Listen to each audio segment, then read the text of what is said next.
నిర్గమాకాండం 3వ అధ్యాయం 2వ వచనం దగ్గర నుండి చదవండి. 2వ వచనమేనా? చదవండి. ఆయన హోరేబునకు వెళ్ళిన తర్వాత 3వ అధ్యాయము 1 నుండి చదవండి. మోషే మిద్యాను యాజకుడైన యిత్రో అను తన మామ మందను మేపుచు ఆ మందను అరణ్యము అవతలకు తోలుకొని దేవుని పర్వతము అయిన హోరేబునకు వచ్చెను. రాత్రి చెప్పినంత వరకు ఒక పొద నడిమిని అగ్ని జ్వాలలలో యెహోవా దూత అతనికి ప్రత్యక్షమాయను. అతడు చూచినప్పుడు అగ్ని వలన ఆ పొద మండుచూ ఉండెను, గాని పొద కాలిపోలేదు. అప్పుడు మోషే ఆ పొద ఏ విధంగా కాలిపోలేదో నేను ఆ పొదున్న తట్టుకు వెళ్ళి ఈ గొప్ప వింతను నేను చూచెదనని అనుకొంటిని. దానిని చూచుటకు ఆ తట్టు మోషే వచ్చుట యెహోవా చూచెను. ఇందాక యెహోవా దూత అక్కడ ఉన్నాడు అన్నాడు పొదలో. ఇప్పుడు ఆ తట్టు వచ్చుట యెహోవా చూచెను. దేవుడు ఆ పొద నడుము నుండి మోషే మోషే అతనిని పిలిచెను. అందుకు మోషే చిత్తము ప్రభువా అనెను. అందుకు మోషే అందుకు దేవుడు మోషేతో అన్నాడు, దగ్గరకు రావద్దు, నీ పాదములకున్న చెప్పులను విడిచిపెట్టి నీవు నిలిచి ఉన్న స్థలము పరిశుద్ధమైనదని నీవు గమనించాలి అన్నాడు. జాగ్రత్తగా వినండి. మోషేలో చాలా టాలెంట్ పర్సన్ మోషే.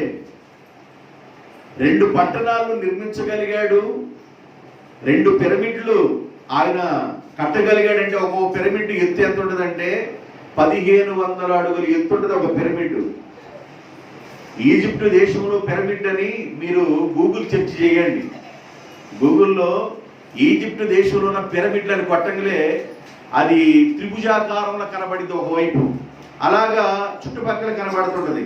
ఒకవైపు ఇలా చూస్తే త్రిభుజాకారం, మళ్ళీ పర్వతం నుంచి చూస్తే త్రిభుజాకారం, తూర్పు నుండి చూస్తే, ఉత్తరం దక్షిణం చూస్తే త్రిభుజాకారం అలాగా కనబడుతూ ఉంటది పిరమిడ్లు. అది 1500 అడుగులు ఎత్తు. ఒక ఇంటి ఎత్తు 10 అడుగులు, బాగా వేసుకుంటే 11 అడుగులు స్లాబ్ వేస్తారేమో. ఎన్ని అంతస్తులు ఇక చూడండి. 1500 అడుగుల ఎత్తు కలిగిన పిరమిడ్లు. ఆయన ఆ రోజున పెద్ద పెద్ద బండలు మరి ఎలా లేపగలిగారో, ఆ బండలు ఎంత ఎత్తు అక్కడ పెట్టగలిగారో ఆయన మేధాశక్తి ఆ రోజులో ఇంజనీర్. 1500 అడుగులు పెద్ద పెద్ద బండలు ఎలా పేర్చగలిగారు అక్కడ. అంత జ్ఞానం కలిగిన వాడు మోషే. మోషే అంత జ్ఞానం కలిగిన వాడు 40 సంవత్సరాలు ఆ జ్ఞానాన్ని ఎలా పక్కన పెట్టాడో గాని 80వ సంవత్సరంలో దేవుడు హోరేబునకు రావటం వలన దేవుడు అన్నాడు, నీ కాలికున్న చెప్పులను విడువు, నేను నీతో మాట్లాడతాను. దేవునికి స్తోత్రం. చెప్పుల యొక్క అనుభవం ఏంటంటే సమాధానం అనే జోడుగా ఉండాలి చెప్పులంటే. దేవుని బిడ్డలారా, ఇప్పుడు ఒక మానవుని యొక్క జీవితంలో ఉన్న అతిశయాన్ని, మానవుని యొక్క జీవితంలో ఉన్న అహంకారాన్ని, అహంభావాన్ని, గర్వాన్ని విడిచిపెట్టకుండా దేవుడు ఒక వ్యక్తితో మాట్లాడడు. అందుకని అవి వదిలిపెట్టు, ముందు నువ్వు అవి విడువు, నేను నీతో మాట్లాడతాను. నీవు నిలబడిన ప్రదేశం పరిశుద్ధమైన స్థలం కాబట్టి నీ హృదయంలో ఉన్న వాటిని వదిలేసేయి, నీ హృదయంలో ఉన్న వ్యతిరేకతను వదిలేసేయి, నీ హృదయంలో ఉన్న స్వభావాన్ని వదిలేసేయి. ఆ తర్వాత నేను నీతో మాట్లాడతాను. మనిషితో దేవుడు మాట్లాడాలంటే మనిషి యొక్క అహంభావాన్ని వదిలేసేయాలి, గర్వాన్ని వదిలేసేయాలి, లోబడే మనసు రావాలి దేవునికి. విడిచిపెట్టవలసినవి విడిచిపెట్టకుండా, వదిలేయాల్సినవి వదిలేయకుండా మనిషి ప్రార్థన చేస్తూ ఉంటారు. ఏదైతే దేవుడు విడిచిపెట్టమన్నాడో దాన్ని విడిచిపెట్టి మనం ప్రార్థన చేయాలి. ఏదైతే దేవుడు వదలమన్నాడో దాన్ని వదిలేసి మనం ప్రార్థన చేయాలి. చాలా మంది జీవితాల్లో దేవుని యొక్క స్వరం వినలేకపోవడానికి, దేవుని యొక్క ఆశీర్వాదం పొందలేకపోవడానికి, దేవుని యొక్క దీవెనలు పొందలేకపోవడానికి గల కారణం ఏందో తెలుసా? దేవుడు దేనిని విడిచిపెట్టమన్నాడో అది మనిషి విడిచిపెట్టట్లా, దేవునికి లోబడటల్లా, దేవునికి సరెండర్ అవటల్లా, సాగిలపడటల్లా. ప్రభు దగ్గరికి మనిషి లోబడి రాలేకపోతున్నారు. వాళ్ళ హృదయంలో ఉన్న అతిశయము, వాళ్ళ హృదయంలో ఉన్న గర్వము, వాళ్ళ హృదయంలో ఉన్న వ్యతిరేకత అడ్డుపడుతున్నాయి దేవుని దగ్గరికి రాకుండా. దేవుడు అంటాడు, నేను మీతో మాట్లాడుకోవడానికి నా నోరేమి నేను మూసుకోలేను, మీ ప్రార్థనలు వినేరకుండా ఉండటానికి నా చెవులే నేను మూసుకోలేను, మిమ్మల్ని రక్షింపుకుండా ఉండటానికి నా చేతులు ఏం కొరసగాలేదు. అయితే మీకు నాకు ఏముందంటే ఒక అడ్డు ఉంది, దాన్ని తీసేసుకుంటే నేను వస్తానంటాడు దేవుడు. మానవుడుకున్న అడ్డేందో తెలుసు, నీకు దేవునికి మధ్య ఉన్న ఆటంకం ఏందో తెలుసు. దేవుని యొక్క సన్నిధిని నువ్వు అనుభవించలేకపోవడానికి ఆ మధ్యలో ఉన్న ఆ వ్యతిరేకమైన మనసు ఏదో తెలుసు, ఆ స్వభావం ఏందో తెలుసు. దాన్ని నీవు వదిలివేస్తేనే దేవుడు నీతో మాట్లాడతాడు. మోషేతో అంటాడు దేవుడు, నీవు దాన్ని వదిలేయు, నువ్వు నిలబడిన స్థలం పరిశుద్ధమైంది కాబట్టి ఆ ప్రాంతాన్ని నువ్వు వదలాలి, ఆ ప్రదేశాన్ని నువ్వు వదలాలి. ఆ చెప్పులు విడిచిన తర్వాతే నేను నీతో మాట్లాడతానన్నాడు. అయితే దేవుడు మాట్లాడుతూ ఉన్నాడు. ఏమని మాట్లాడుతున్నాడు? దేవుడు ఏమని మాట్లాడుతున్నాడో స్టెఫన్ గారు ఒక ప్రసంగం చేస్తున్నాడు 7వ అధ్యాయంలో, అపోస్తుల కార్యంలో. అపోస్తుల కార్యం 7వ అధ్యాయంలో స్టెఫన్ గారు ప్రసంగం చేస్తూ 7వ అధ్యాయము 30 నుండి 33 వచనం, 30వ వచనం, 31, 32, 33 వచనం. 40 సంవత్సరాలైన పిమ్మట సీనాయి పర్వత అరణ్యమందు ఒక పొదలోని అగ్ని జ్వాలలలో ఒక దేవదూత మోషేకి కనబడెను. మోషే ఆ పొదను చూసి ఆ దర్శనానికి ఆశ్చర్యపడి, ఏంటంట మోషేకి ఏమొచ్చింది? మోషేకి ఏమొచ్చింది? దర్శనం. ఆ దర్శనానికి ఆశ్చర్యపడి దానిని నిదానించి చూచుటకు దగ్గరికి రాగా, నేను నీ పితరుల దేవుడను, అబ్రహాము, ఇస్సాకు, యాకోబుల దేవుడను అని దేవుని యొక్క వాక్కు మోషేకి వినబడిన కనుక మోషే వణికి నిదానించి చూచుటకు తెగింపలేదు. అందుకు ప్రభు, నీ చెప్పులు విడుము, నీవు నిలిచి ఉన్న చోటు పరిశుద్ధ భూమి, పరిశుద్ధ స్థలము, పరిశుద్ధ భూమి. ఇది స్టెఫన్ గారు ప్రసంగం చేస్తున్నాడు 7వ అధ్యాయం మొత్తం. అయితే దేవుడు మోషేతో మాట్లాడాలనుకున్నాడు.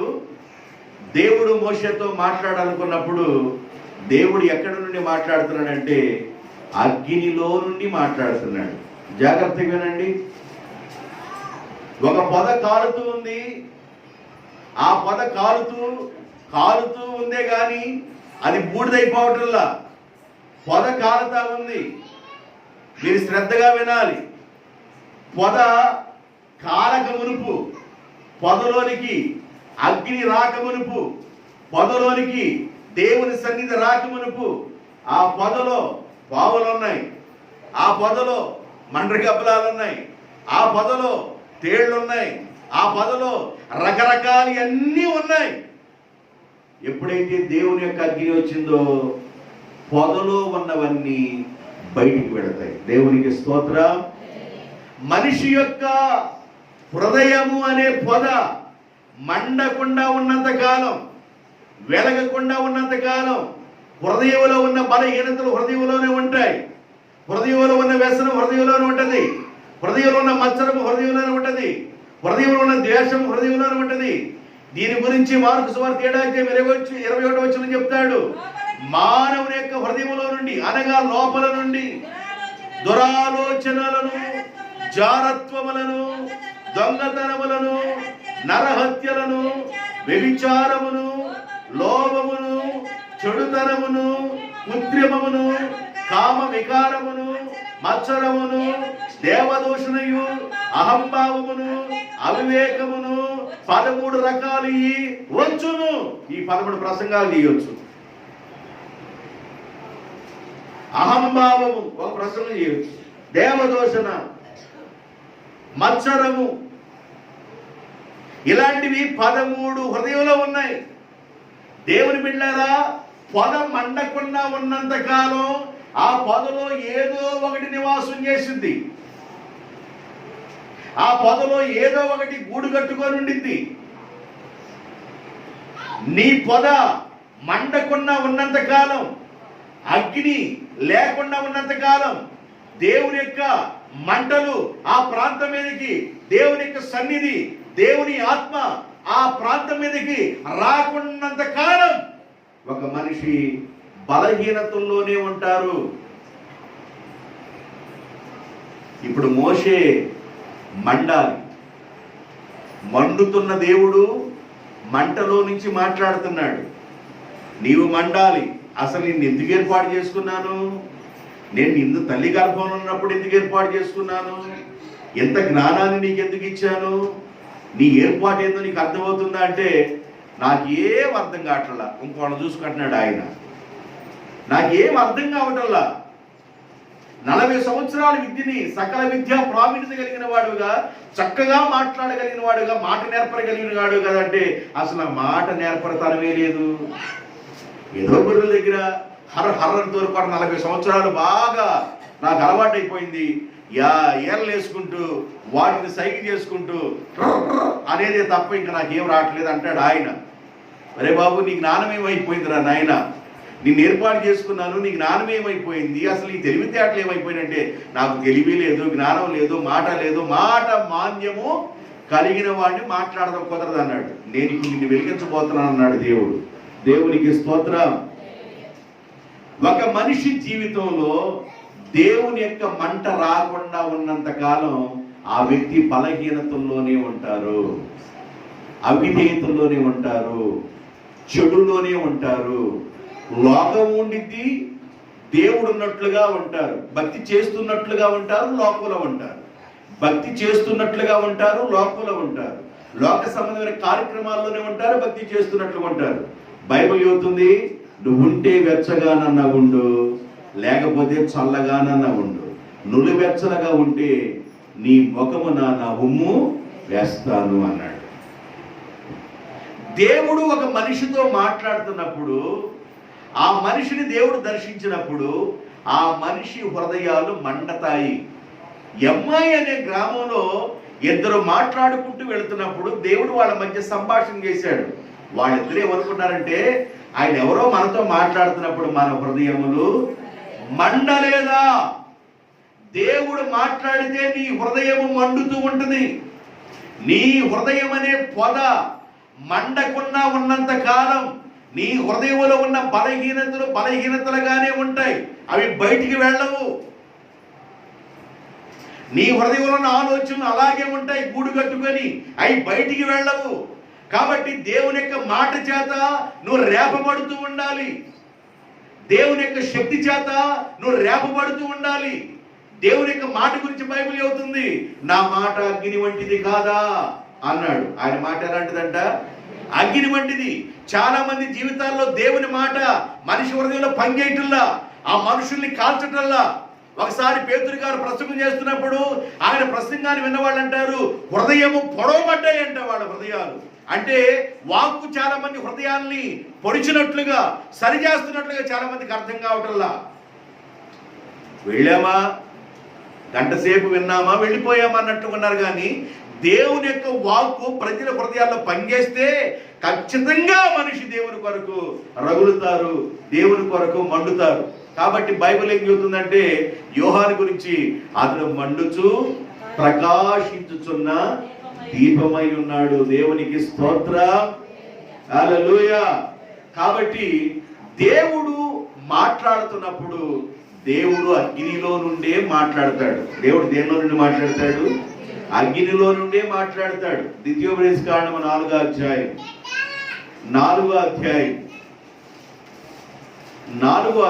12వ వచనం. యెహోవా ఆ అగ్ని మధ్యలో నుండి నీతో మాట్లాడెను. మాటల ధ్వని మీరు వింటిరి గాని ఏ స్వరూపమును మీరు చూడలేదు. స్వరము మాత్రమే మీరు వింటిరి. మరియు మీరు చేయవలనని ఆయన విధించిన నిబంధనను అనగా 10 ఆజ్ఞలను మీకు తెలియజేసి 2 రాతి పలకల మీద దేవుడు అగ్నితోనే రాసెను. రాతి పలకల మీద కూడా దేవుడు ఎలా రాశాడంట?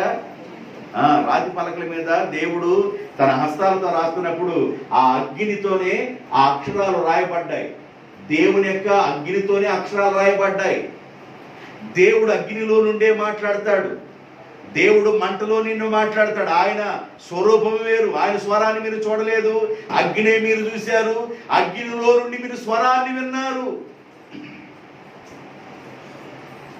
దేవుని యొక్క స్వరం అగ్ని వంటిది. దేవుని యొక్క స్వరంలో అగ్ని ఉంది. దేవుడు 10 ఆజ్ఞలు ఇచ్చేటప్పుడు కూడా ఆయన అగ్నితోనే రాశారు. ఆయన అగ్నిలో నుండి మాట్లాడే దేవుడు. ఆయన మండుతున్న పొదలో నుండి మాట్లాడుతున్న దేవుడు. కాబట్టి మోషే, నీవు కూడా మండాలి, నీవు కూడా వెలగాలి. నువ్వు వెలక్కపోతే ఆ వెలుగు ద్వారా ప్రజలు విడిపించబడతారు. నువ్వు వెలక్కపోతే ప్రజలు విడిపించబడరు. ఏ ప్రజలైనా విడిపించబడాలి, ఏ ప్రజలైనా రక్షించబడాలి, ఏ ప్రజలైనా విమోచించబడాలి. నీ స్వరాన్ని విన్నప్పుడు ఏ వ్యక్తి అయినా ఒకళ్ళన్నా మారాలి అంటే ముందు నువ్వు మండాలి. నీవు దేవుని కోసం మండకుండా ఉన్నంత కాలం ఏ మనిషి నీ ద్వారా మండరు, ఏ మనిషి నీ ద్వారా రక్షింపబడరు. దేవుని యొక్క అభిషేకం, దేవుని యొక్క వెలుగు, దేవుని యొక్క ప్రభావం ఒక వ్యక్తి మీద ఎప్పుడు ఉండాలి? ఎప్పుడు ఉండిద్ది? మోషే దేవుని సన్నిధిలో నిలబడ్డాడు.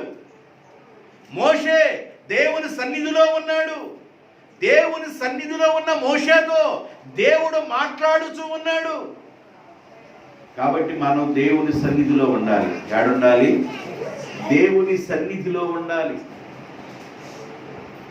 నీ ఇంట్లో మోకరించే అనుభవాలు ఎంతవరకు ఉన్నాయో నాకు తెలియదు. నువ్వు ఎంతవరకు ప్రార్థన చేస్తున్నావో నాకు తెలియదు. ఎంత సమయం దేవునితో గడుపుతున్నావో నాకు తెలియదు. ఎంతవరకు ప్రభుతో నీ సహవాసం ఉందో నాకు తెలియదు. దేవునితో నువ్వు సహవాసం చేస్తే దేవుని యొక్క లక్షణాలు, పోలికలు వస్తాయి. చాలా మంది దేవునితో సహవాసం చేయటంలా, దైవ సన్నిధానంలో చాలా మంది గడపటంలా, దేవుని దగ్గర మోకరించలేకపోతున్నారు, ప్రార్థించలేకపోతున్నారు, కనిపెట్టలేకపోతున్నారు. ఇంతకుముందు చేసిన ప్రార్థనలు చాలా మంది హృదయాల్లో లేవు. మంట లేదు, దేవుని గురించిన ఆశ లేదు. నీవు వెలగకుండా ఉన్నంత కాలం నీ ద్వారా నీకు ఉపయోగం ఉండదు, నీ ద్వారా వేరే వాళ్ళకు కూడా ఉపయోగము ఉండదు. అసలు నీకు నీవే ఉపయోగపడవు. మండకపోతే నీ ద్వారా ఇంకోళ్ళకు కూడా ఉపయోగం ఉండదు.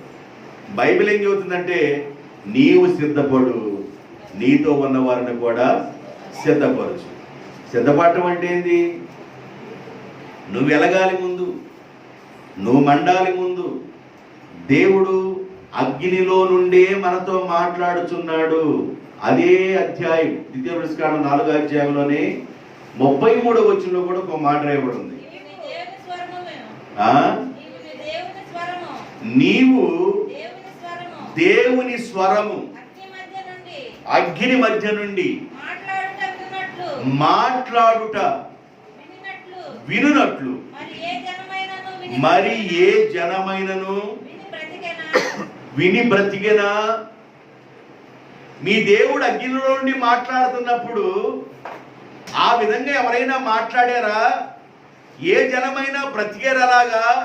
కాబట్టి దేవుడు సినాయి పర్వతం దగ్గర ఆ పర్వతాన్ని టచ్ చేసి చచ్చిపోతారని చెప్పాడు దేవుడు. ఆ పర్వతాన్ని తాకబాకండి. దేవుడు మాట్లాడుతున్నప్పుడు ఆ పర్వతం వైపు కూడా చూడలేకపోయారు. ఆ పర్వతాన్ని తాకబాకండి అన్నాడు. ఆ పర్వతం ముట్టబాకండి అన్నాడు. ఆ పర్వతం ఏరియాలో ఉండబాకండి అన్నాడు దేవుడు. దేవుడు అగ్నిలో నుండి మాట్లాడుతూ ఉన్నాడు మోషేతో సీనాయి పర్వతం దగ్గర. ఆయన అక్కడ నుండి వస్తుంటే, మోషే నీ ముఖాన్ని మేము చూడలేకపోతున్నామయ్యా, నీ ముఖాన్ని కప్పుకయ్యా. అంటే దాని అర్థం ఏంటి అని అంటే, దేవుని పిల్లలు దేవునితో సహవాసం చేయటం వల్ల రీఛార్జ్ అవుతారు. దేవుని పిల్లలు దేవునితో సహవాసం చేయటం వల్ల అభిషేకాన్ని పొందుతారు. నీ సహవాసం ఎవరితో ఉందో, నీ స్నేహం ఎవరితో ఉందో, నీవెవరితో స్నేహం చేస్తే వాడు బుద్ధులు వస్తాయి నీకు. ఎవరితో స్నేహం చేస్తే వాడు బుద్ధులు వస్తాయి. ఎవరు సహవాసం చేస్తే వాడు బుద్ధులు వస్తాయి.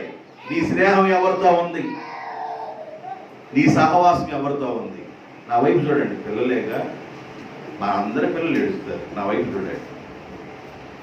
కాబట్టి నీవెవరితో స్నేహం చేస్తున్నావు? నీ స్నేహం ఎవరితో?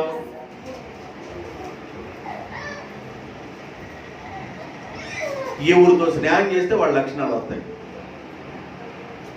మంచివాళ్ళతో చేస్తే మంచి లక్షణాలు వస్తాయి.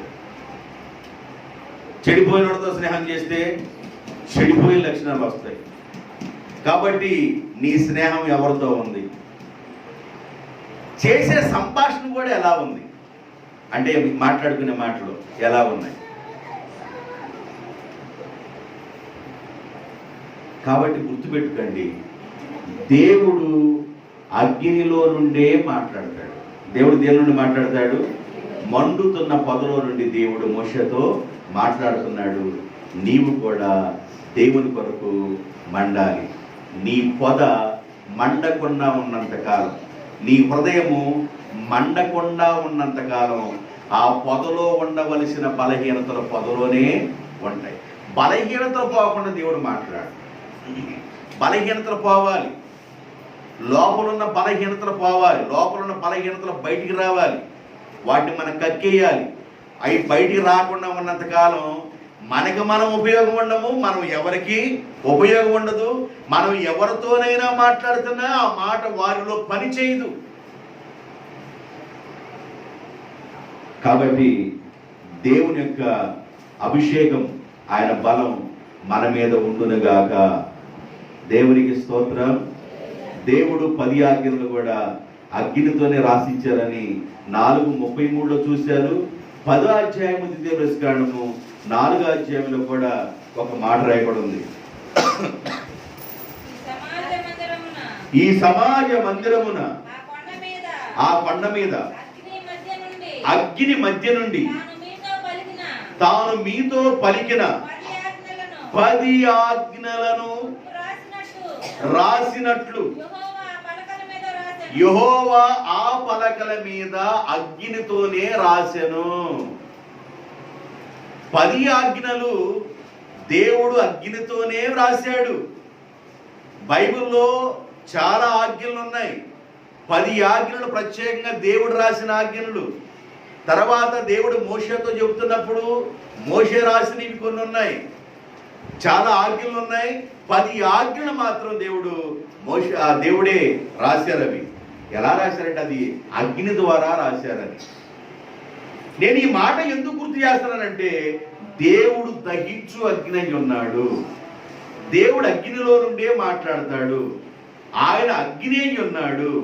కాబట్టి ఆయన పిల్లలుగా ఉన్నవారు ప్రార్థన చేసినప్పుడు కూడా దేవుని యొక్క అగ్ని వెలువడినట్లుగా, దేవుని అగ్ని దిగినట్లుగా చాలా విషయాలు కనబడతా ఉంటాయి. అగ్ని దిగడం అంటే ఒకసారి నువ్వురావులు వచ్చి పడ్డాయని కాదు దాని అర్థం. వచ్చి పడ్డాయి కూడా, వచ్చినవి అలాగే అని కాదు దాని అర్థం. నీవు ప్రార్థన చేసినప్పుడు దైవికమైన శక్తి అనేది బలంగా వెళుతుంది.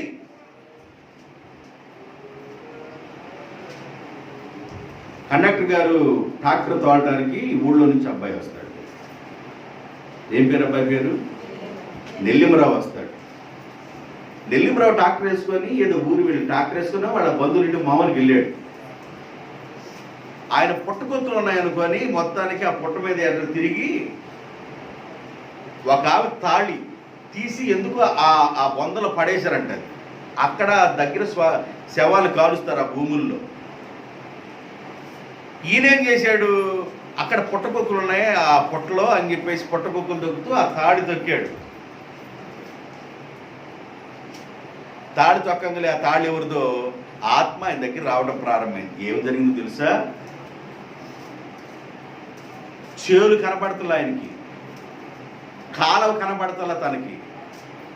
ఇక గాలికి వెళ్ళిపోయినట్టుగా అడ్డం పడి వెళ్ళిపోతున్నాడు, దెబ్బలు ఎక్కుతున్నాడు, దిగుతున్నాడు, కాళ్ళలోకి వెళ్తున్నాడు, చేలులో పడి. ఇక ఇదే మన ఎదుర్కొన్న చేలు, ఆ చేలులో పడి వెళ్ళిపోతున్నాడు. వాళ్ళ మేనల్లుడు కొట్టుకుంటే ఆ మేనల్లుడు కొట్టుకుంటే ఆగట్లా. వాళ్ళ నాన్న ఫోన్ చేస్తే వాళ్ళు వచ్చి నిద్ర కొట్టుకుని ఆగట్లా. ఆనందప్రసాద్ ఉన్నాడు, వెళ్ళిపోయిన ఆయన కొట్టుకుని ఆగట్లా. అనిల్ పిలిచాడు అనుకోండి, ఆనందప్రసాద్ అనిల్ వెళ్ళాడు, అందరు కలిసి కొట్టుకున్నారు. వీళ్ళందరూ బలవంతులే కండి. వీళ్ళందరూ అనిల్ కొట్టుకుంటే ఆగాలిగా లెక్క.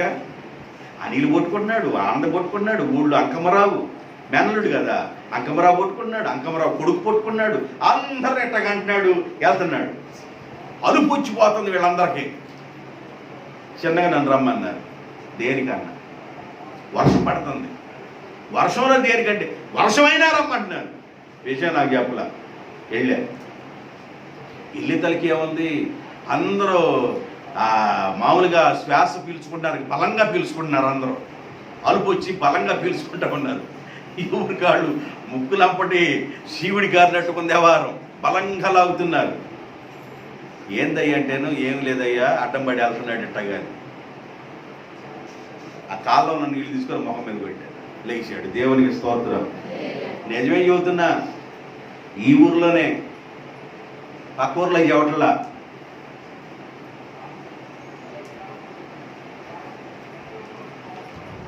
ఆయన తీసుకొని రా వెనకబడి రా అన్న. నేను ముందు వెళ్తాను, వెనకబడి నడుచుకుంటూ వచ్చాడు.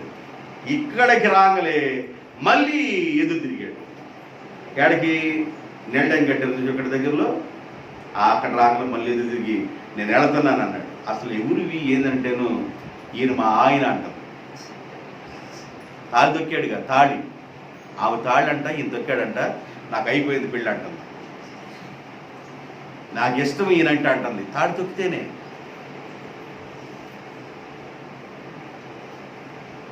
అందుకని పెళ్ళే చనిపోయిన తర్వాత తాళి తీసి ఎక్కడన్నా పడేసేటప్పుడు అందరి కొంతమంది ప్రార్థనలు ముందే తీసుకున్న తాళి పోడొద్దని. అంత ఉందన్నమాట. అప్పుడు తెలిసింది నాకు, ఆ తాళి కొట్టుకుంటేనే ఈయనకి అంత వచ్చింది. సరే ఇంటికి పోతండి అయ్యా వస్తున్నామన్న. ఇంటికి వెళ్ళిన తర్వాత అంకమ్మరావు వాళ్ళ ఇంటి దగ్గర కట్టేశారు. మామూలు కొట్టుకుంటూ ఆగట్లేదు, బాగా తాళ్లతో బల్లకి కట్టేసి, అయ్యా అయ్యా నువ్వు ఉన్నావా? నువ్వు బాబు నువ్వు లేవా? నువ్వు ఉన్నావు కదా. శామ్యుల్ ఉన్నాడు, నువ్వు శామ్యుల్ ఉన్నాడు, చాలేం ఉన్నాడు. బల్లం కట్టేశారు. బల్ల మీద కూర్చున్నారు, బరువు చేతులు కాళ్ళు బాగా కట్టేశారు అన్నమాట. అప్పుడు సేవకులు దైవజనులకి నేను ఫోన్ చేసి పరిస్థితి ఇలాగ ఉంది, చిన్న ప్రార్థన చేద్దామండి అని ఇద్దరు సేవకులు ప్లస్ నేను కలిసి వెళ్ళి ప్రార్థన చేస్తున్నాం. అప్పటికి ఒక అర్ధ గంట అయింది. మామూలుగా వీళ్ళు కూడా అక్కడ కూడా శ్వాస మీద ఉన్నారు, బాగా ప్రార్థన చేస్తున్నారు. మన పిల్లలు కూడా ప్రార్థన చేసి నూనె జల్లేవంతే. దేవునికి స్తోత్రం. ఈ రోజు వరకు క్షేమంగా ఉన్నాడు. నేను అన్నాను భార్య ఏడుకుంది, తెల్లారా చర్చికి అన్నా. నేను ఏసమ్మా చర్చికి తెల్లారా రావాలా, చర్చికి రావాలా ఏసమ్మా బియ్యాగే.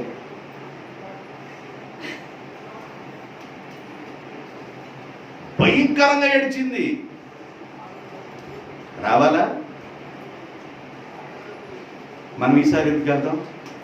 అయ్యో నా కడుపులో తిప్పుతున్నట్టుంది, అయ్యో పొద్దాకి వెళ్తున్నానని నేను మేకుండా ఊరుకోవాలి. మనం ఎందుకు వెళ్తాం? కందకలేని బాధ కత్తిపెట్టకెందుకు? కందకలేని బాధ కత్తిపెట్టకెందుకు అంట? మనకెందుకు? వాళ్ళ దెయ్యాలు మనం ఎలగొట్టం ఏంది, అవి తర్వాత మన దగ్గరికి వస్తాయి. మనం ఏదైనా ప్రార్థనలు తక్కువకుంటే అవి పోరాటానికి వస్తాయి. మీకు తెలుసు తెలియదు? ప్రార్థన మంటతో ఉంటే తప్ప, ప్రార్థన మంట లేకపోతే పోరాడి వచ్చి తర్వాత వచ్చి మనతో పోరాడతాయి. ఏంది నా దగ్గరికి వచ్చా, ఏంది వ్యవహారం అని. కందకలేని బాధ కత్తిపీటకి ఎందుకన్నా నేను? మనకు అనవసరం అని వదిలేయటమే. దేవుని స్తోత్రం. అల్రెడీ చెప్పండి, మీ విషయమేనంతే. నేను కూడా మాటింటే క్షేమం, మాట వినకపోతే మీరు నటించినట్టుగా నేను కూడా నటించగలను. మీకు అంత తెలివి ఉంటే మరి నేను అమాయకుడిని కాదు. 3వ తరగతిలో కూడా నాకు గుర్తుగా, 3వ తరగతిలో కూడా నాకు గుర్తుంటే నేను అంత అమాయకుడిని కాదుగా. తెలియనట్టుగా ఉంటాను నేను, ఏమి ఎరగనట్లుగా ఉంటాను. మళ్ళీ చక్కగా వందనాలు చెప్తాను, బాగున్నారా అంటారు. మీరు నన్ను పట్టించుకున్నప్పుడు నేను మిమ్మల్ని ఎలా పట్టించుకుంటాను? ఏమ్మా, సుజ్ఞానం జ్ఞానమమ్మ, కొండమమ్మ, అంతేనా? ఏనండి చెప్పా, అయ్యా రెండయ్యా తెల్లారు, ఇద్దరు రెండయ్యా అన్నాను. వస్తావయ్యా అన్నారు. మా ఇంట్లో ప్రార్థన చేయండి అన్నారు. అంకమరావు పాప ఎప్పుడు వాళ్ళ ప్రార్థన చేయించుకోవాలి. వెళ్ళాం, ప్రార్థన చేసాం, వచ్చాం. దేవుని మహిమను వాళ్ళు చూశారు. అదే వాళ్ళిద్దరిగా రక్షించబడినట్లయితే వాళ్ళు కూడా ప్రభు నమ్ముకునేవాడు. దేవునికి స్తోత్రం. ఇంకా వాళ్ళు ప్రభు దగ్గర రాలా, ఇంకా వాళ్ళే వస్తారు. వాళ్ళ మేనమామలు వాళ్ళే ఎలా రాగలరు? వీళ్ళు నా ప్రభు నాకు సహాయం చేశాడు, యేసు ప్రభు దగ్గరికి వెళ్ళడం వల్ల మాకు మేలు జరిగింది, అలా దేవుడు సహాయం చేశాడని వాడు సాక్షి నిలబడినట్లయితే వాడు కూడా మారేవాడు. అప్పటికి అన్నాడు పాస్టర్ గారు, మరి ఎక్కడికన్నా తీసుకెళ్ళమంట కదా, కట్టిమంటావా తాడు బోర్డు అన్నాడు. ఏదన్నా మా వల్ల కానప్పుడు తాడు బోర్డు కట్టిద్దులే అన్న. దేవుడు కనికరించి సహాయం చేశారు. దేవునికి స్తోత్రం. హల్లెలూయా. వినండి, దేవుడు తన అగ్నిని ఎలా పంపిస్తాడు? అగ్ని అంటే ఇప్పుడు ఆడికి వచ్చి బాగా ఎర్రగా మండి అగ్ని జనాలకి ఏం కనబడలా. ప్రార్థన చేసిన నూనె యేసు రక్తం ఎప్పటికి రాసామో అగ్ని బయలుదేరింది. ఆడు కనబడుతున్న అగ్ని వచ్చింది, కనబడని అగ్ని కూడా వెళుతుంది. దేవుని యొక్క అభిషేకం కనబడదు, అలాగ ప్రయాణం చేస్తుంది. కరెంటు తీగ పొట్టుకున్నదాకా కరెంట్ ఎంత ఉందో అర్థం కాదు, పొట్టుకుంటే అర్థమైంది. చూడటానికి తీగలాగా అంత చక్కగా ఉంటుంది, పొట్టుకుంటే అర్థమైంది. మన దేవుడు అగ్నిలో నుండి మాట్లాడే దేవుడు. రాజుల గ్రంథంలోకి వెళ్ళండి. రాజుల గ్రంథం, రాజుల మొదటి గ్రంథం 18వ అధ్యాయము 22-23 వచనం. రాజుల మొదటి గ్రంథం 18వ అధ్యాయం 22-23 వచనం.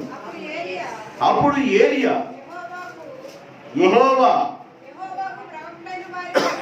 యెహోవాకు ప్రవక్తలైన వారిని నేను ఒక్కడనే మిగిలి ఉన్నాను. అయితే బయలుకు ప్రవక్తలైన వారు 450 మంది ఉన్నారు. అబ్బాయి, మీరు 2 తలంపుల మధ్య ఎంతకాలం ఉంటారు? మీరు 2 తలంపుల మధ్య ఎంతకాలం బ్రతుకుతారు? యెహోవాయే దేవుడైతే మీరు నా వైపు రండి. ఒకవేళ యెహోవాయే దేవుడు కాకపోతే నేను మీ వైపు వస్తాను. మనం ఒక పని చేద్దాం, 2 ఎద్దులు కోద్దాం, బలిపీఠం మీద పెడదాం, నీళ్లు పోద్దాం.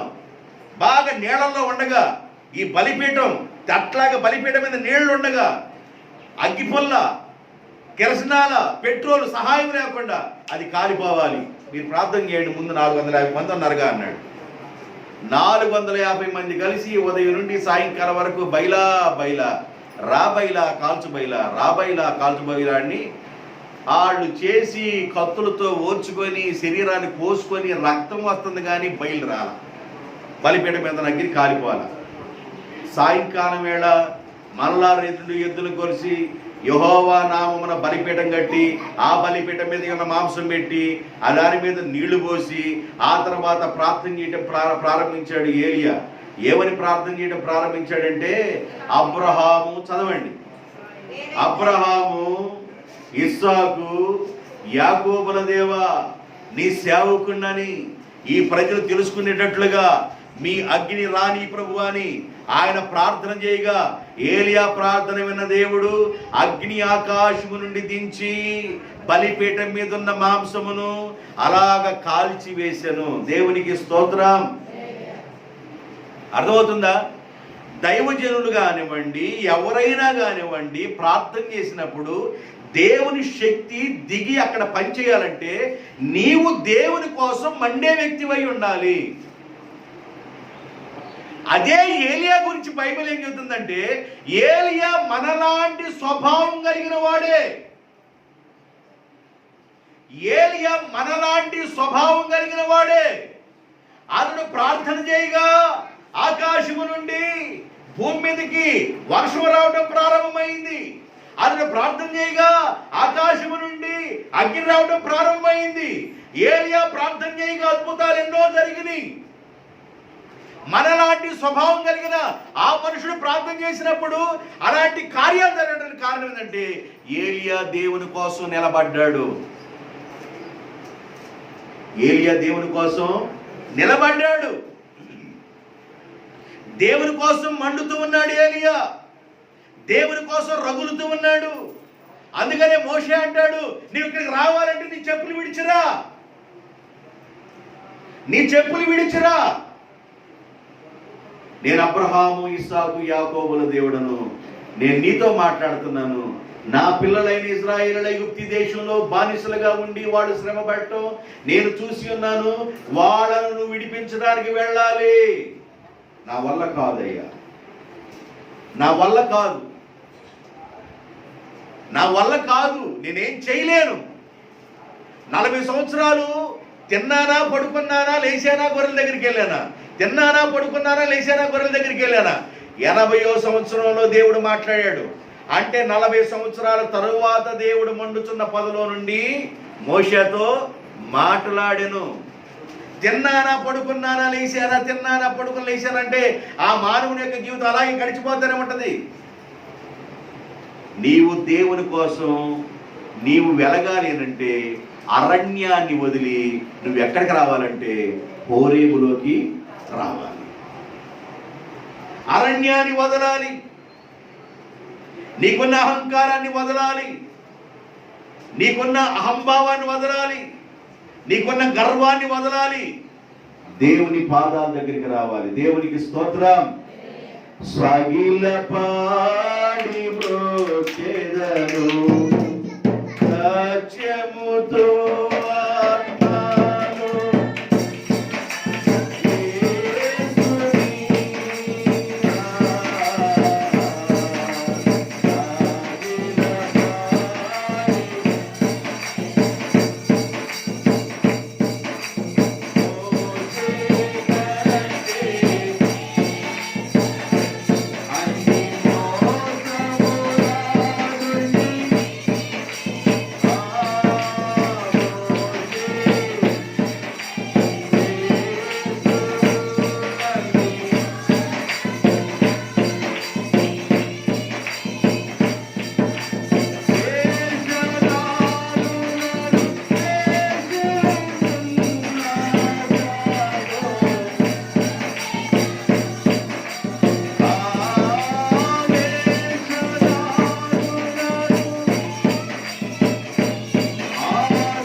హల్లెలూయా.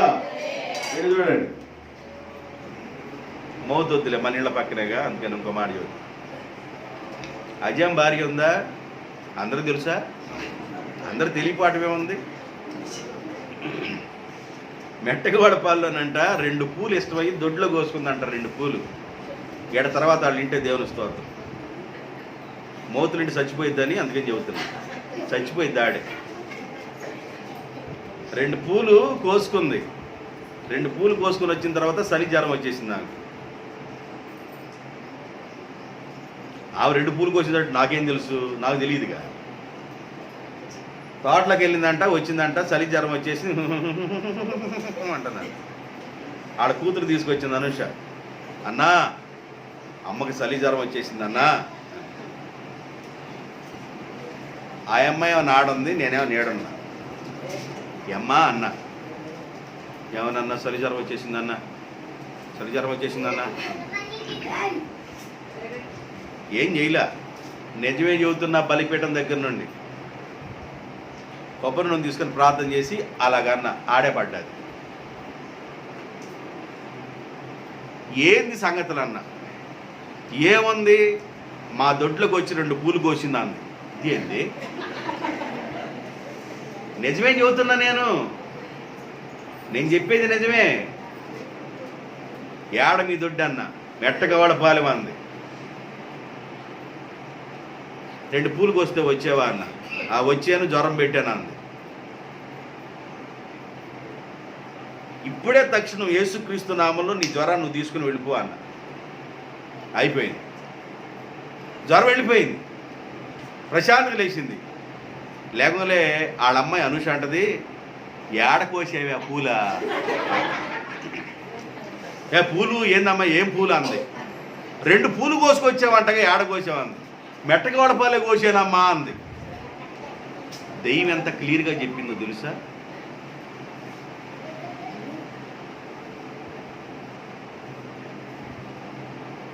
బైబిల్ ఒకటి సంకలు వేసుకొని నా ముందు ఇటుపడి వెళ్ళింది.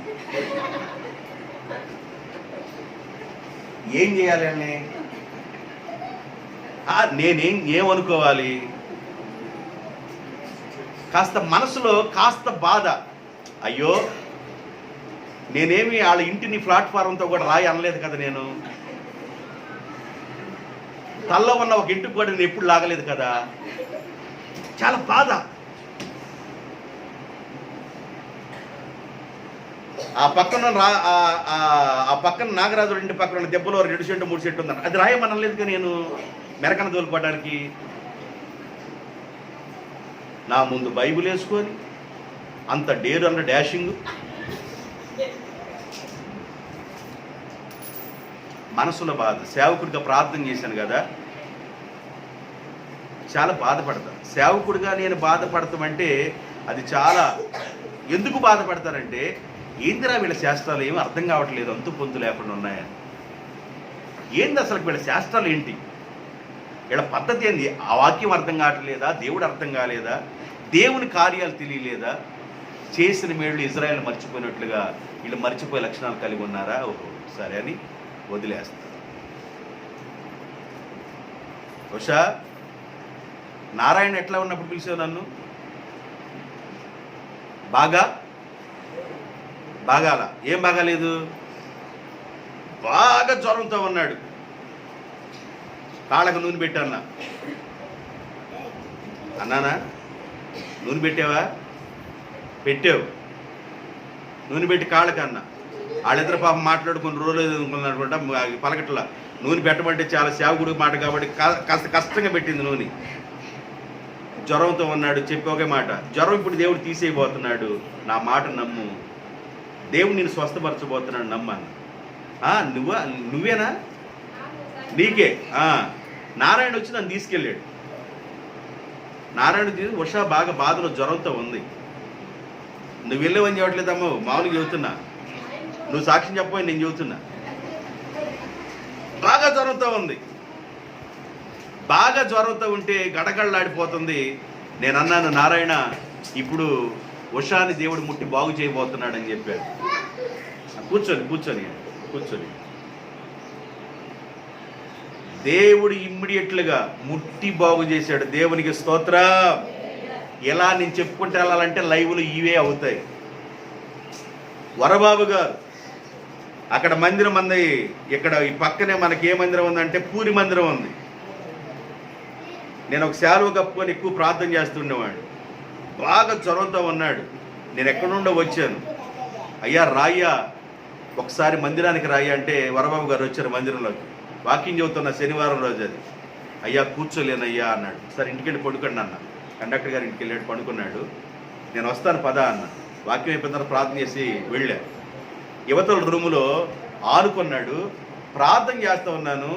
తలలో నుండి అలాగా బొగ్గున అలాగే నీళ్లు కారిపోయింది. బండ తడిసిపోయింది, కింద జ్వరం పోయింది. దేవునికి స్తోత్రం. రేపైనా మీరు అడగండి, ఇలాగే ఉండాలి. నేను ఈ మాటలన్నీ ఎందుకు చెబుతున్నానంటే, దేవుడు మనుషులను తాగుతాడు తన బిడ్డల్లో నుండి. నేనే కాదు, నీలో నుండి కూడా దేవుడు తాగుతాడు. ఎప్పుడంటే నీవు ఆయన పక్షాన నిలబడి ఉండాలి. దేవునికి స్తోత్రం. ఆయన పక్షాన నీవు కూడా నిలబడి ఉండాలి. నిలబడి ఉన్నప్పుడు దేవుడు తాగుతాడు. ఏలియా మనలాంటి స్వభావము కలిగిన మనుషుడే గాని వర్షింపకుండానట్లు ఆయన ప్రార్థన చేయగా 3.5 సంవత్సరాలు భూమి మీదకి ఏం రాలేదు, వర్షం రాలా. 3.5 సంవత్సరాలు వర్షం ఆగిపోయింది. ఒక మనిషి ప్రార్థన చేస్తే 3.5 సంవత్సరాలు దేశం మీదకి వర్షం రాకుండా ఆగిపోయింది. అదే మనిషి మరలా తిరిగి ప్రార్థన చేస్తే దేవుడు మరలా వర్షాన్ని కురిపించాడు. దేవుడు ఎప్పుడు సమీపంగా ఉంటాడని గుర్తు చేస్తున్నాడు. ఒక మనిషికి దేవుడు ఎంత దగ్గరగా ఉండటానికి ఇష్టపడుతున్నాడో, చూడండి. దేవుడు లోకాన్ని ఎంతో ప్రేమించాడు. దాని అర్థం ఏంటంటే ఒక మనిషిని దేవుడు ఎంతో ప్రేమించాడని అర్థం. ఒక మనిషి యొక్క ప్రార్థన దాటి దేవుడు దూరంగా వెళ్ళలేకపోతున్నాడు. ఏలియా ప్రార్థన విని దూరంగా వెళ్ళలా. 3.5 సంవత్సరాలు భూమి మీద వర్షం పడకుండా ఆగిపోతే జనాలందరూ బాధపడతా కరువులో ఉన్నప్పుడు మరలా తిరిగి ప్రార్థన చేయగా ఏలియా ప్రార్థన విన్న దేవుడు మరలా భూమి మీద వర్షాన్ని కురిపించాడు. అది ఏలియా ప్రార్థన చేయగా బలిపీఠం మీద ఉన్న మాంసాన్ని అగ్నిలోంచి దహించి వేసింది. ఇలాగా దేవుడు కార్యం చేయాలంటే నీ పొద మండుతూ ఉండాలి. దేవునికి స్తోత్రం. నీ పొద మండుతూ ఉండాలి. పొద, మండని పొదలో పావులు ఉంటాయి, మండని పొదలో జెరుగొడ్డు ఉంటాయి, మండని పొదలో తేళ్లు ఉంటాయి, మండర గబ్బలాలు ఉంటాయి, రకరకాలు జీవిస్తూ ఉంటాయి. అగ్ని వచ్చిన పొదలో ఏమి ఉండవు, బయటికి వెళ్ళిపోతాయి. అగ్ని నీ హృదయంలో రాకుండా ఉన్నంత కాలం, దేవుని యొక్క ఆత్మ నీ హృదయంలో తాకకుండా ఉన్నంత కాలం ఆ బలహీనతలు లోపలే ఉంటాయి. దేవుని యొక్క ఆత్మ హృదయాన్ని తాకిన వెంటనే లోబడిపోతాం, దేవునికి సరెండర్ అయిపోతాం. నీవు తప్ప నాకు దిక్కెవరు లేరు. దేవునికి స్తోత్రం. ఇక నీవే నా దిక్కు ప్రభువా, నీవే నాకు ఆదరు ప్రభువా, నీవే నాకు అండ ప్రభు అని దేవునికి మనం సరెండర్ అయిపోతాం. ఒకసారి ఎలీషాని చంపాలని శత్రు రాజు అన్నాడు, బాబు మనం వేసుకున్న ప్లాన్లన్నీ మనలో నుండి ఎవడో చెప్తున్నాడు, మన తూర్పు దిక్కుకి వెళ్ళిపోయి కాపలేస్తే ఆ రోజంతా తూర్పు దిక్కుకి ఎవరు ఇజ్రాయెల్ ప్రయాణం చేయలేదు. మన పడమటి దిక్కు వెళ్తే ఆ రోజు కూడా ఇజ్రాయెల్ ఎవరు రాలేదు. మనం దక్షిణ దిక్కు వెళ్తే ఆ రోజు కూడా ఎవరు రాలేదు. మన ఉత్తరం దిక్కుకి వెళ్ళి కాపలేస్తే ఆ రోజు కూడా ఇజ్రాయెల్ వాడు ప్రయాణం చేయలేదు. అసలు మనలో నుంచి ఎవడో మనం అనుకున్న మాటలను లీక్ చేస్తున్నాడంటే అక్కడ ఉన్నవాడు అన్నాడు, ఎవరో లేరయ్యా, ఇజ్రాయేలులోనే ఒక ఆయన ఉన్నాడు ప్రవక్త. ఆ ప్రవక్త వాళ్ళతో చెబుతున్నాడు, మనం ఏమనుకున్నామో ప్రవక్తకి తెలిసిపోతుంది, ఆయన చెబుతున్నాడు అన్నాడు. ఎవరు ఆయన అన్నాడు, ఎలీషా అన్నారు. రేపు పట్టుకుంటారా బాబు, ఎలీషా ఎక్కడ ఉన్నాడు దేవులాడు అంటే ఎలీషా దోతాల్లో ఉన్నాడు. ఎలీషా ఎక్కడున్నాడు, దోతాల్లో ఉన్నాడు. ఎలీషా పక్కన పరివాడని గెహాజీ కూడా ఉన్నాడు. ఆ రాత్రి మీద ప్రశాంతంగా నిద్రపోయారు వాళ్ళు. తెల్లారు లేచి ఆ గెహాజీ అని వాడు అలాగ ఊరు బయటికి రాస్తే ఆ ఊరు చుట్టూ శత్రు సైన్యం ముట్టడేసి ఉన్నారు. గెహాజీకి దడా ఒరుకొచ్చేసి ఎలీషా దగ్గరికి పరిగెత్తుకుంటూ వెళ్ళిపోయాడు. అయ్యా ఇంకేముంది నాయన, శత్రువులు ముట్టడేసి ఉన్నారు, ఇక చంపేస్తారు, ఇక ముట్టడేశారయ్యా, అయిపోయింది నాయన మన పని అని చెప్పేసి అనుకుంటున్నాడు. అప్పుడు ఎలీషా ప్రార్థన చేసినప్పుడు ఏమి జరిగిందో బైబిల్లో ఒకసారి చూడండి. అతడు రాజుల గ్రంథం 2వ రాజుల గ్రంథం 6వ అధ్యాయం 16వ వచనం చదువమ్మ. భయపడవద్దు, మన పక్షమున ఉన్నవాడు వారికంటే అధికులై ఉన్నారు. యెహోవా ఈ పనివాడు చూచినట్లు దయచేసి ఈయన కండ్లను తెరవమని ఎలీషా ప్రార్థన చేయగా యెహోవా ఆ పనివారి కండ్లను తెరిచెను గనుక వాడు ఎలీషా చుట్టూ అగ్ని రథములను అగ్ని గుర్రములను ఉన్నట్లుగా చూచెను. కళ్ళు తెరవబడిన తర్వాత దర్శనం కలుగుతా అంటే కళ్ళు తెరవబడిన తర్వాత ఆయనకి ఏం కనబడుతుందంటే ఎలీషా చుట్టూ అగ్ని రథాలు అగ్ని గుర్రాలు ఎక్కడ లేని సమూహం ఉన్నట్లుగా ఆయన చూస్తున్నాడు. కారణం ఏంటంటే ఏలియాతో ఉన్న దేవుడు ఎలీషాతో ప్రయాణం చేస్తున్నాడు. ఏలియాతో ఉన్న దేవుడు ఎలీషాతో ప్రయాణం చేస్తున్నాడు.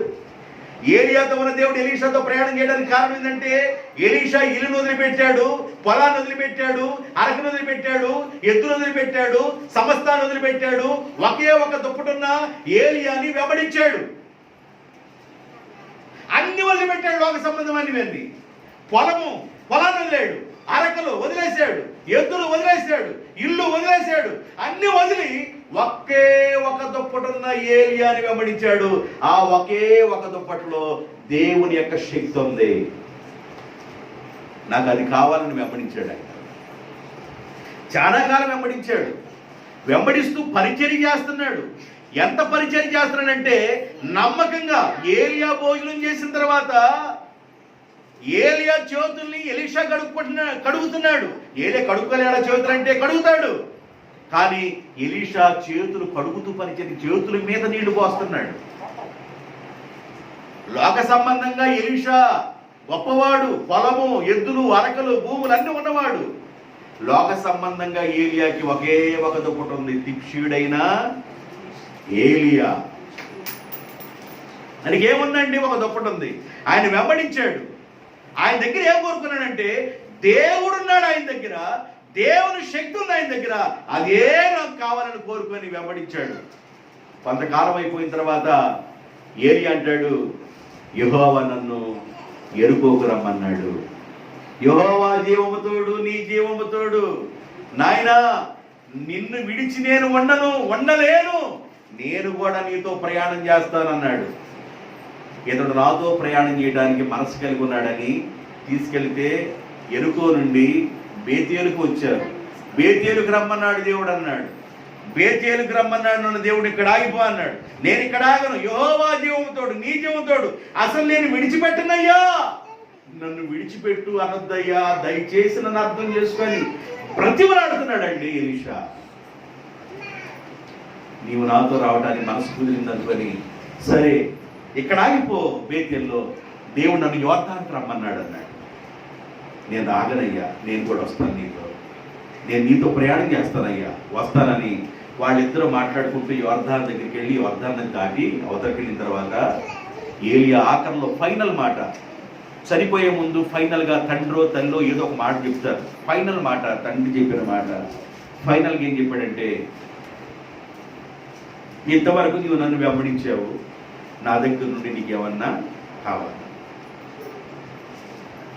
ఎంతవరకు నీవు నన్ను వెంబడించావు, నా దగ్గర నుండి నీకేమైనా కావాలా అని అడుగుతున్నప్పుడు ఎలీషా అంటాడు, నీ మీద ఉన్న ఆత్మలో 2 పాళ్ళు నాకు దయచేయ. నువ్వు అడిగింది కష్టంగా ఉంది. నా దేవుడు నన్ను తీసుకుంటున్నప్పుడు నీవు నా వైపు చూస్తే వారు పొందుకుంటామన్నాడు. వీళ్ళిద్దరు మాట్లాడుకుంటూ ఉండగానే అగ్ని రథాలు వచ్చేసినాయి. వీళ్ళిద్దరు మాట్లాడుకుంటుండగా అగ్ని అయిన దేవుడు వచ్చేసాడు. అగ్ని రథాలు వచ్చేసినాయి, అగ్ని గుర్రాలు వచ్చేసినాయి, సుడిగాలి వేరు చేసింది. అగ్ని రథాలలో ప్రయాణమై వెళ్ళిపోతున్నాడు ఏలియా. దేవునికి స్తోత్రం. దేవుడు అగ్నిలో నుండి మాట్లాడతాడు. దేవుడు ప్రార్థన విని అగ్ని పంపిస్తాడు. దేవుడు అగ్నిలోనే తీసుకువెళుతున్నాడు.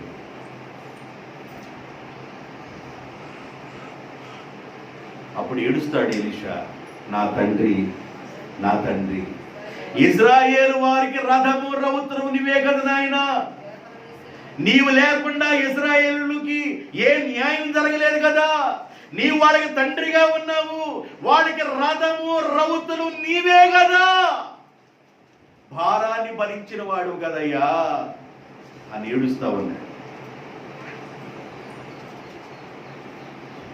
దేవుని మహాకనికరం. ఏలియారోహణమై వెళుతూ ఉండగా ఆయన మీద ఉన్న దుప్పటిని దేవుడు ఎలీషాకి ఇచ్చేటట్లు వేసేశాడు. దేవునికి స్తోత్రం. ఆ దుప్పటి తీసుకొని సేవ చేశాడు. నమ్మకంగా ఉండాలి. దేవుని పిల్లలు నమ్మకంగా ఉండాలి, నమ్మకంగా వెంబడించాలి. నమ్మకస్తుల కోసం దేవుడు దీవెనలు మెండుగా దాచించాడు. నమ్మకస్తులు దేవుడు ఎన్నడూ చేయి విడిచిపెట్టడు. సేవకుడు ముందు ఒక మాట, సేవకుడు లేనప్పుడు ఒక మాట. అలా ఉండకూడదు. దేవుడు నన్ను చూస్తున్నాడని ఒకే మాటలోనూ ఉండాలి. నీ మాట అవునంటే అవును, కాదంటే అలా ఉండాలి. అప్పుడే నీకు దీవెన వస్తుంది. నేను కంక్లూషన్ చేయబోతున్నాను. పొదలో నుండి దేవుడు, మండుచున్న పొదల నుంచి దేవుడు మాట్లాడుతున్నాడు. ఎవరు ఆ మండుతున్నాయనంటే ఆయనే దేవుడు, దహించు అగ్ని ఉన్న దేవుడు. నీ పొద కూడా మండకుండా ఉన్నంతకాలం నీ వల్ల నీకు ఉపయోగం ఉండదు, ఇతరులకు కూడా ఉపయోగం ఉండదు. పొద అంటే హృదయం అని చెప్తున్నాను. నీ హృదయము మండకుండా ఉన్నంతకాలం హృదయంలో 13 రకాలైన విషయాలు ఉన్నాయి. దేవదోషణ, అహంభావం, అవివేకము, నరహత్య, మత్సరము, ఇలాంటివన్నీ 13 రకాలైన వెరైటీలు ఉన్నాయి.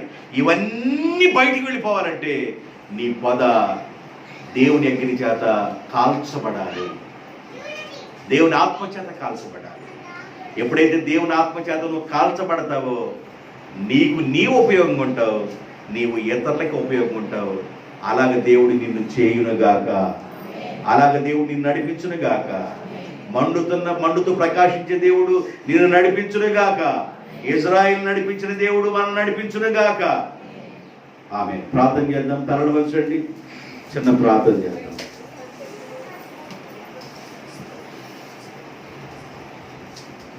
అందరూ తలలు వంచండి. 1 నిమిషం పాటు ప్రార్థన చేద్దాం. దయచేసి అందరూ ప్రార్థన చేయండి. దేవుడు నీతో మాట్లాడుతున్నాడు. నీవు దేవుని కోసం మండాలి. నీవు దేవుని కోసం మండుదువుగాక. నీవు దేవుని కోసం ప్రకాశించుదువుగాక. దేవుని యొక్క అభిషేకం బలంగా నీ మీద పనిచేయాలని ప్రార్థనతో సిద్ధపడు. ఒకవేళ దేవుని యొక్క ఆత్మ నింపుదల, అభిషేకం లేకపోతే నీకు నీవుగా ఉపయోగంగా ఉండవు, నీవు ఇతరులకు ఉపయోగకరంగా ఉండలేవు. దేవుడు ప్రయాణం చేశాడు కనుక మోషే 10 అద్భుతాలు చేయగలిగాడు. దేవుడు నీతో ప్రయాణం చేయగలిగితే నీ ద్వారా అద్భుతాలు జరుగుతాయి, నీ ద్వారా సూచక్రియలు జరుగుతాయి, నీ ద్వారా మహత్కార్యములు జరుగుతాయి. దేవుడు మనతో ప్రయాణం చేయాలని ప్రార్థన చేయండి.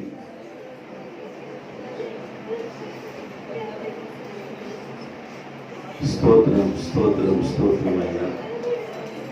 పరిశుద్ధుడా, పరిశుద్ధుడా, పరిశుద్ధుడా, ఈ పరిశుద్ధ పాదాలకి నమస్కరించి ప్రార్థన చేస్తున్నాను. మీ పరిశుద్ధ సన్నిధానములో వేడుకుంటున్నాము. ఎవరైనా సంఘంలో బలహీనులుగా ఉంటే మీ బిడ్డలను దర్శించి బలహీనతల నుండి విడుదల కలిగించండి అయ్యా. బలహీనతల నుండి విడుదల కలిగించయ్యా. ఒకవేళ జ్వరంతో బాధపడుతున్నట్లయితే, ఒకవేళ అస్వస్థతతో ఉన్నట్లయితే అలాంటి బలహీనతల నుండి మీ బిడ్డలకు పరిపూర్ణంగా విడుదల కలిగించును ఆయన. శరీరంలో ఇన్ఫెక్షన్ పనిచేస్తున్నట్లయితే శరీర సంబంధమైన ఇన్ఫెక్షన్ నుండి కూడా విడిపించమని ప్రార్థన చేస్తున్నాం ఆయన. మీకు సాక్షులుగా మీ బిడ్డల ఉంచమని ప్రార్థన చేస్తున్నాం. మీ దర్శనాలు మీరు అనుగ్రహించమని ప్రార్థన చేస్తున్నాం. దేవా, మీరు మాట్లాడమని ప్రార్థన చేస్తున్నాను. మీ వెలుగుతో మీ బిడ్డలు నింపమని ప్రార్థన చేస్తున్నాను. వాక్యం యొక్క శక్తి చేత నింపమని ప్రార్థన చేస్తున్నాను. వాక్యం యొక్క బలము చేత నింపమని ప్రార్థన చేస్తున్నాను. ప్రభావము చేత కప్పమని ప్రార్థన చేస్తున్నాను. దేవుని సన్నిధి మీ బిడ్డల మీద నిండుగా ఉండునుగాక. ప్రభావంతో కప్పబడుదురుగాక. మేలుతో నింపబడుదురుగాక. యేసుక్రీస్తు నామములో చేరొచ్చిన ప్రతి బిడ్డను దీవించి ప్రార్థన చేస్తున్నాను. నా ప్రభువా, మీకు స్తోత్రం.